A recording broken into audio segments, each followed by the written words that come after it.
Ганс Христиан Андерсен «Красные башмачки».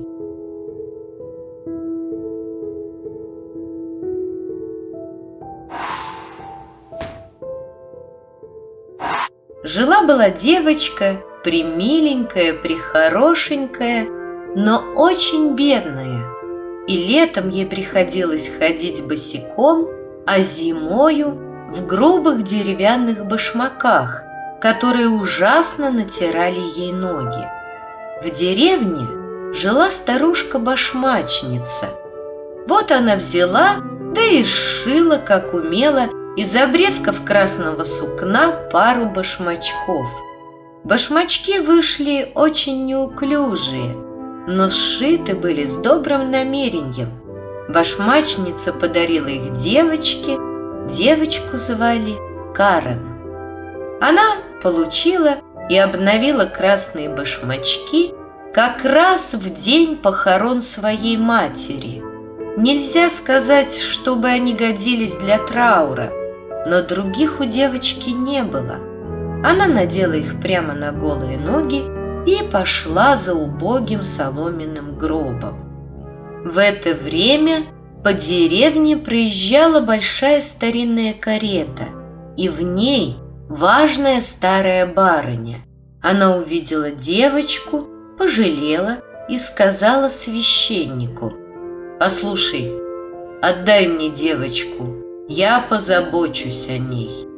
Карен подумала, что все это вышло благодаря ее красным башмакам, но старая барыня нашла их ужасными и велела сжечь. Карен приодели и стали учить читать и шить. Все люди говорили, что она очень мила. Зеркало же твердило: «Ты больше, чем мила, ты прелестна». Как раз в это время по стране путешествовала королева со своей маленькой дочерью-принцессой. Народ сбежался ко дворцу. Была тут и Карен. Принцесса в белом платье стояла у окошка, чтобы дать людям посмотреть на себя. У нее не было ни шлейфа, ни короны, зато на ножках красовались чудесные красные софьяновые башмачки. Нельзя было и сравнить их с теми, что сшила для Карен башмачница. На свете не могло быть ничего лучшего этих красных башмачков. Карен подросла, и пора было ей конфирмироваться. Ей сшили новое платье и собирались купить новые башмаки. Лучший городской башмачник снял мерку с ее маленькой ножки. Карен со старой госпожой сидели у него в мастерской. Тут же стоял большой шкаф со стеклами, за которыми красовались прелестные башмачки и лакированные сапожки. Можно было залюбоваться на них. Но старая госпожа не получила никакого удовольствия, она очень плохо видела. Между башмаками стояла и пара красных, они были точь-в-точь, как те, что красовались на ножках принцессы. Ах, что за прелесть! Башмачник сказал, что они были заказаны для графской дочки, да не пришлись по ноге. «Это лакированная кожа?» — спросила старая барыня. «Они блестят». «Да, блестят», — ответила Карен. Башмачки были примерены, оказались впору, и их купили. Но старая госпожа не знала, что они красные. Она бы никогда не позволила Карен идти конфирмироваться в красных башмаках. А Карен как раз так и сделала. Все люди в церкви смотрели на ее ноги, когда она проходила на свое место. Ей же казалось, что и старые портреты тоже уставились на ее красные башмачки. Сама она только о них и думала. Даже в то время, когда священник возложил ей на голову руки и стал говорить о священном крещении, о союзе с Богом и о том, что она становится теперь взрослой христианкой. Торжественные звуки церковного органа и мелодичное пение чистых детских голосов наполняли церковь. Старый регент подтягивал детям, но Карен думала только о своих красных башмаках. После обедни старая госпожа узнала от других людей, что башмаки были красные. Она объяснила Карен, как это неприлично, и велела ей ходить в церковь всегда в черных башмаках, хотя бы и в старых. В следующее воскресенье надо было идти к причастию. Карен взглянула на красные башмаки, взглянула на черные, опять на красные и надела их. Погода была чудная, солнечная. Карен со старой госпожой прошли по тропинке через поле, было немного пыльно. У церковных дверей стоял, опираясь на костыль, старый солдат с длинной странной бородой. Она была скорее рыжая, чем седая. Он поклонился им чуть не до земли и попросил старую барыню позволить ему смахнуть пыль с ее башмаков. Карен тоже протянула ему свою маленькую ножку. «Ишь, какие славные бальные башмачки!» — сказал солдат. «Сидите крепко, когда запляшете». И он хлопнул рукой по подошвам. Старая барыня дала солдату скиллинг и вошла вместе с Карен в церковь. Все люди в церкви опять глядели на ее красные башмаки. Все портреты тоже. Карен преклонила колено перед алтарем, и золотая чаша приблизилась к ее устам. А она думала только о своих красных башмаках. Они словно плавали перед ней в самой чаше. Карен забыла прочесть псалом, забыла прочесть «Отче наш». Народ стал выходить из церкви, старая госпожа села в карету, Карен тоже поставила ногу на подножку, как вдруг возле нее очутился старый солдат и сказал: «Ишь, какие славные бальные башмачки!» Карен не удержалась и сделала несколько па. И тут ноги ее пошли плясать сами собою. Точно башмаки имели какую-то волшебную силу. Карен неслась все дальше и дальше, обогнула церковь и все никак не могла остановиться. Кучеру пришлось бежать за нею вдогонку, взять ее на руки и посадить в карету. Карен села, а ноги ее все продолжали плясать, так что доброй старой госпоже досталось немало пинков. Пришлось, наконец, снять башмаки, и ноги успокоились. Приехали домой, Карен поставила башмаки в шкаф, но не могла не любоваться на них. Вскоре старая госпожа захворала, и сказали, что она не проживет долго. За ней надо было ухаживать, а кого же это дело касалось ближе, чем саму Карен? Но в городе давался большой бал, и Карен пригласили. Она посмотрела на старую госпожу, которой все равно было не жить, посмотрела на красные башмаки. Разве это грех? Потом надела их, и это ведь не беда. А потом отправилась на бал и пошла танцевать. Но вот она хочет повернуть вправо, а ноги несут ее влево.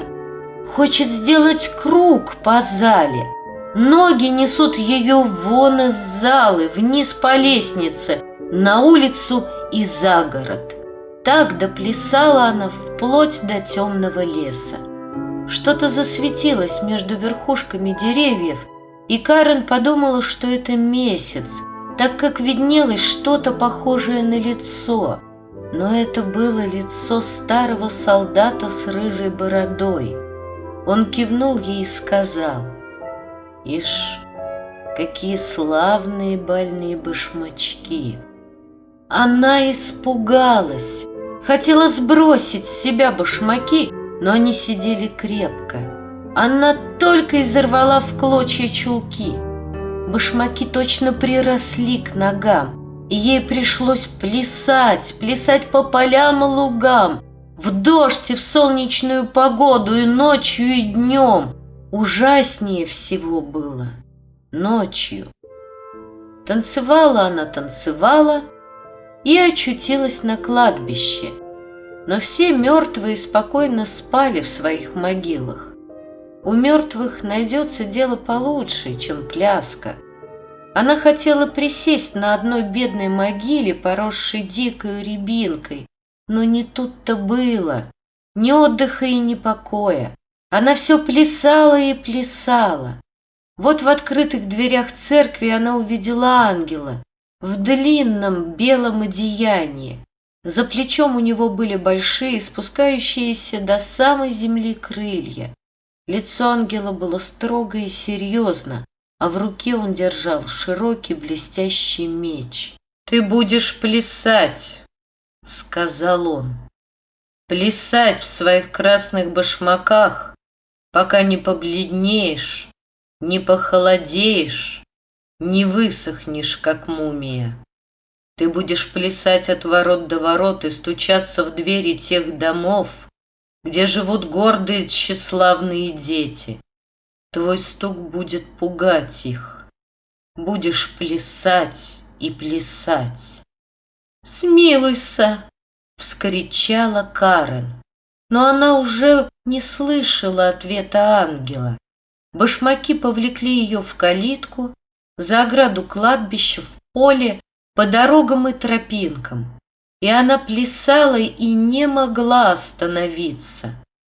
Раз утром она пронеслась в пляске мимо знакомой двери. Оттуда с пением псалмов выносили гроб, украшенный цветами. Тут она узнала, что старая госпожа умерла, и ей показалось, что теперь она оставлена всеми, проклята ангелом Господним. И она все плясала и плясала, даже темной ночью. Башмаки несли ее по камням сквозь лесную чащу и терновые кусты, колючки которых царапали ее до крови. Так доплясала она до маленького уединенного домика, стоявшего в открытом поле. Она знала, что здесь живет палач, постучала пальцем в оконное стекло и сказала: «Выйди ко мне, сама я не могу войти к тебе, я пляшу». И палач отвечал: «Ты верно не знаешь, кто я? Я рублю головы дурным людям, и топор мой, как вижу, дрожит». «Не руби мне головы», — сказала Карен. «Тогда я не успею покаяться в своем грехе. Отруби мне лучше ноги с красными башмаками». И она исповедала свой грех. Палач отрубил ей ноги с красными башмаками. Пляшущие ножки понеслись по полю и скрылись в чаще леса. Потом палач приделал ей вместо ног деревяшки, дал костыли и выучил ее псалму, который всегда поют грешники. Карен поцеловала руку, державшую топор, и побрела по полю. «Ну, довольно я настрадалась из-за красных башмаков», — сказала она. «Пойду теперь в церковь, пусть люди увидят меня». И она быстро направилась к церковным дверям. Вдруг перед нею заплясали ее ноги в красных башмаках. Она испугалась и повернула прочь. Целую неделю тосковала и плакала Карен горькими слезами. Но вот настало воскресенье, и она сказала: «Ну, довольно я страдала и мучилась, право же, я не хуже многих из них, тех, что сидят и важничают в церкви». И она смело пошла туда, но дошла только до калитки Тут перед нее опять заплясали красные башмаки. Она опять испугалась, повернула обратно и от всего сердца покаялась в своем грехе. Потом она пошла в дом священника и попросилась в услужение, обещая быть прилежной и делать все, что сможет, без всякого жалования, из-за куска хлеба и приюта у добрых людей. Жена священника сжалилась над ней и взяла ее к себе в дом. Карен работала, не покладая рук, но была тиха и задумчива. С каким вниманием слушала она по вечерам священника, читавшего вслух Библию. Дети очень полюбили ее, но когда девочки болтали при ней о нарядах и говорили, что хотели бы быть на месте королевы, Карен печально качала головой. В следующее воскресенье все собрались идти в церковь. Ее спросили, не пойдет ли она с ними, но она только со слезами посмотрела на свои костыли. Все отправились слушать Слово Божье, а она ушла в свою каморку. Там умещались только кровать да стул. Она села и стала читать псалтырь. Вдруг ветер донес до нее звуки церковного органа. Она подняла от книги свое залитое слезами лицо и воскликнула: «Помоги мне, Господи!» И вдруг ее всю осияло, как солнцем. Перед ней очутился ангел Господень в белом одеянии, тот самый, которого она видела в ту страшную ночь у церковных дверей. Но теперь в руках он держал не острый меч, а чудесную зеленую ветвь, усеянную розами. Он коснулся ею потолка, и потолок раздался высоко-высоко, а на том месте, до которого дотронулся ангел, заблистала золотая звезда. Затем ангел коснулся стен, они раздались, и Карен увидела церковный орган, старые портреты и весь народ. Все сидели на своих скамьях и пели псалмы. Что это? Преобразилась ли в церковь узкая каморка бедной девушки, или сама девушка каким-то чудом перенеслась в церковь? Карен сидела на своем стуле рядом с домашними священника, и когда те окончили псалом и увидали ее, то ласково кивнули ей, говоря: «Ты хорошо сделала, что тоже пришла сюда, Карен». «По милости Божией», — отвечала она. Торжественные звуки органа сливались с нежными детскими голосами хора.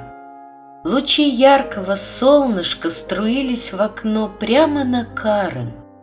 Сердце ее так переполнилось всем этим светом, миром и радостью, что разорвалось. Душа ее полетела вместе с лучами солнца к Богу. И там никто не спросил ее о красных башмаках.